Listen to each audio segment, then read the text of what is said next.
Hello everyone, this is the fifth video in our Excel lookup function series, and we are going to be learning the index function in this video, and in the next video after this we're going to combine our knowledge of the index function with the match function and show you how you can have a very powerful tool for looking up data in tables. And so let's take a look at what the index function is. The index function is kind of like these old maps, and that's why I have this one here, where you have these rows that are labeled with the numbers and the columns labeled with the letters.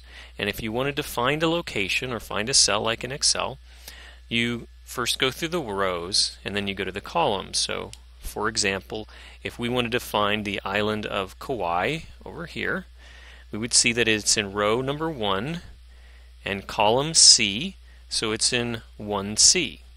And this is exactly how index works in Excel.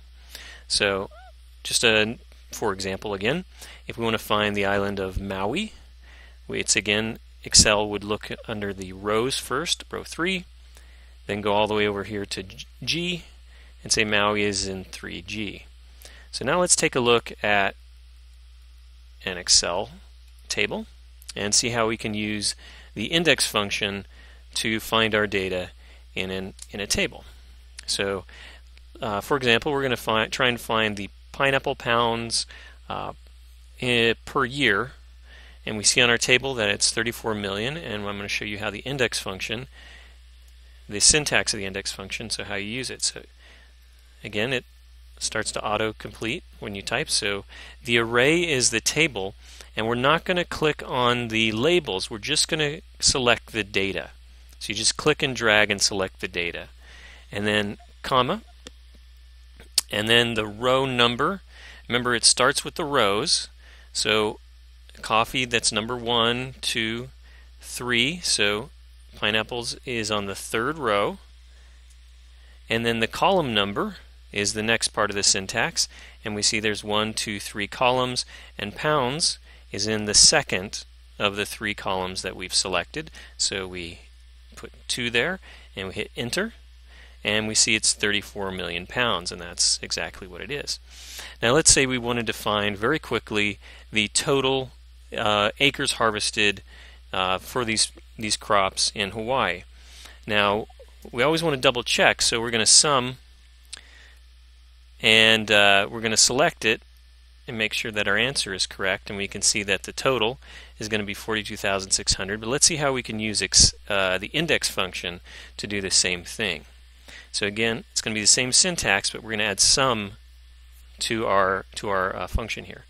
So sum, and we're going to parentheses, because sum has to have what's in the parentheses, and it's actually going to be our index function is what's going to go in the sums parentheses.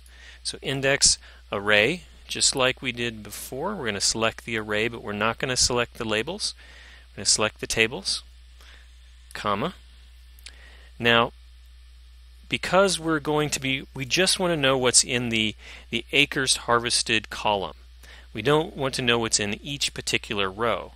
So the way we make index function ignore the row entirely is that we put a 0 there. We just say don't look in any of the rows. 0. And then the columns, we can see that of our 3 columns, it's the first of the 3 columns that we want sum, so we're going to put 1, and then we're going to put our parentheses around that, so it closes our index function, and then we have to put another parentheses around it to close our sum function, and then we hit enter, and you can see that yes, we did get the same number for our sum. And that's the brief introduction to the index function for Excel, and in our next video we're going to take a look at the match function and how that works with the index function to help us find and use data. So if you like this video, please click the like button below the video, and please subscribe to the channel for all the great videos to come. Thank you.